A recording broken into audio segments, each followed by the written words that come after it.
terbaik. Saya ambil dua-duanya. Optik Melawai, when you expect the very best. Dua hakim yang berpendapat berbeda, yaitu Hakim Konstitusi Anwar Usman dan Hakim Konstitusi Daniel Yusmik P. Poe. Tidak hanya bertentangan dengan hak politik dan kedaulatan rakyat, namun juga melanggar moralitas, rasionalitas, dan ketidakadilan yang intolerable secara nyata-nyata bertentangan dengan Undang-Undang Dasar NRI tahun 1945, sehingga terdapat alasan yang kuat dan mendasar bagi Mahkamah untuk bergeser dari pendirian dalam putusan-putusan sebelumnya.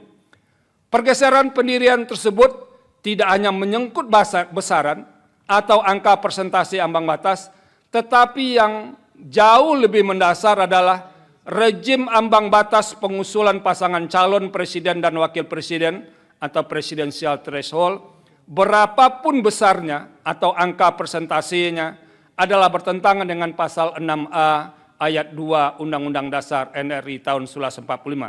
Dengan demikian, dalil para pemohon yang menyatakan ambang batas minimal persentase pengusulan pasangan calon presiden dan wakil presiden dalam pasal 222 Undang-Undang 7 2017 bertentangan dengan Undang-Undang Dasar NRI tahun 1945 dan tidak memiliki kekuatan hukum mengikat adalah beralasan menurut hukum.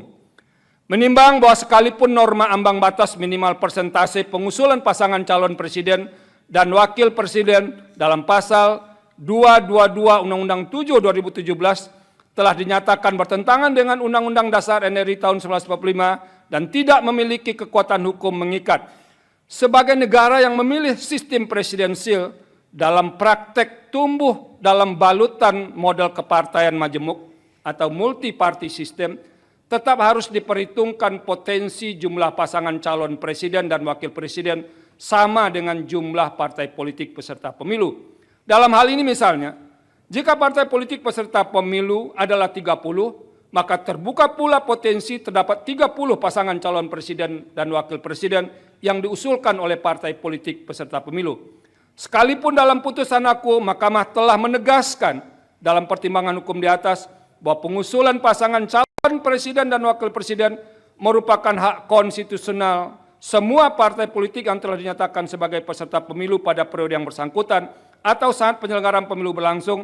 Dalam revisi Undang-Undang 7 2017, pembentuk undang-undang dapat mengatur agar tidak muncul pasangan calon presiden dan wakil presiden dengan jumlah yang terlalu banyak, sehingga berpotensi merusak hakikat pelaksanaan pemilihan presiden dan wakil presiden secara langsung oleh rakyat.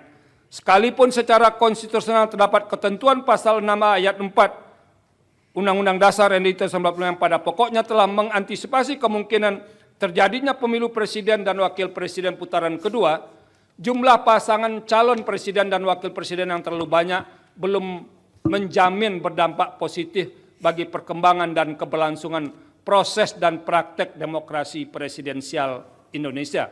Oleh karena itu, pembentuk undang-undang dalam merevisi Undang-Undang 7 2017 dapat melakukan rekayasa konstitusional atau constitutional engineering dengan memperhatikan hal-hal sebagai berikut.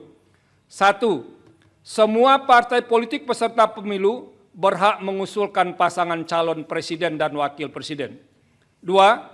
Pengusulan pasangan calon presiden dan wakil presiden oleh partai politik atau gabungan partai politik peserta pemilu tidak didasarkan pada persentase jumlah kursi di DPR atau perolehan suara sah secara nasional.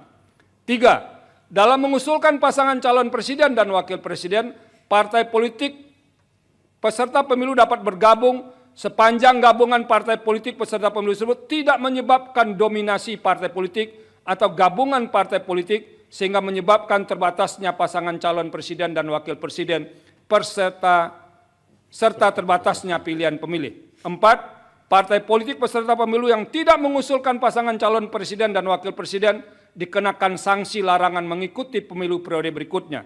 Dan yang kelima, perumusan rekayasa konstitusional dimaksud termasuk perubahan Undang-Undang 7 2017 melibatkan partisipasi semua pihak yang memiliki perhatian atau concern terhadap penyelenggaraan pemilu, termasuk partai politik yang tidak memperoleh kursi di DPR dengan menerapkan prinsip partisipasi publik yang bermakna, meaningful participation.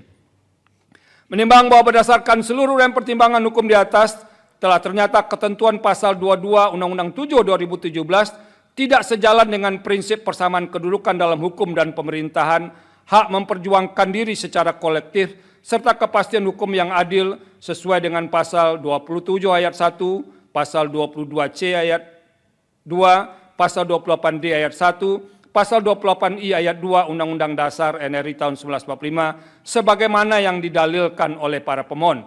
Dengan demikian, dalil pemohon adalah beralasan menurut hukum untuk seluruhnya. Menimbang bahwa terhadap hal-hal lain tidak dipertimbangkan lebih lanjut karena dinilai tidak ada relevansinya. Konklusi, berdasarkan penilaian atas fakta dan hukum sebagaimana diuraikan di atas, Mahkamah berkesimpulan 4.1, 4.2, 4.3 dianggap telah diucapkan. Berdasarkan Undang-Undang Dasar NRI tahun 1945, Undang-Undang 24 tahun 2003 tentang Mahkamah Konstitusi dan selanjutnya dianggap telah diucapkan. Amar putusan mengadili. 1. Mengabulkan permohonan para pemohon untuk seluruhnya. 2. Menyatakan norma pasal 222 Undang-Undang Nomor 7 Tahun 2017 tentang Pemilihan Umum Lembaran Negara Republik Indonesia tahun 2017 nomor 182, tambahan Lembaran Negara Republik Indonesia nomor 6109 bertentangan dengan Undang-Undang Dasar Negara Republik Indonesia tahun 1945 dan tidak mempunyai kekuatan hukum mengikat. 3. Memerintahkan pemuatan putusan ini dalam Berita Negara Republik Indonesia sebagaimana mestinya. Terhadap putusan Mahkamah Agung terdapat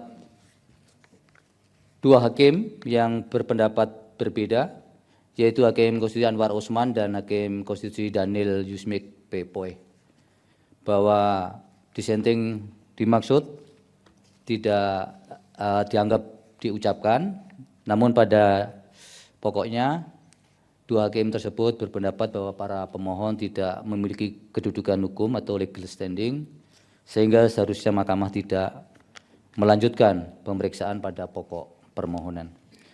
Demikian diputus dalam rapat permusyawaratan hakim oleh 9 hakim konstitusi, yaitu nama-nama hakim dianggap diucapkan pada hari Selasa tanggal 3 bulan Desember tahun 2024 yang diucapkan dalam sidang pleno Mahkamah Konstitusi terbuka untuk umum pada hari Kamis tanggal 2 bulan Januari tahun 2025 selesai diucapkan pukul 15:27 waktu Indonesia Barat oleh 9 hakim konstitusi tersebut di atas dengan dibantu oleh Francisca Sukri Asari, Jepri Porkonanta Tarigan, dan Alipah Ramawati sebagai panitera pengganti, serta dihadiri oleh pemohon dan atau kuasanya, Dewan Perwakilan Rakyat atau yang mewakili, dan Presiden atau yang mewakili. Terbaik, saya ambil dua-duanya. Optik Melawai. When you expect the very best.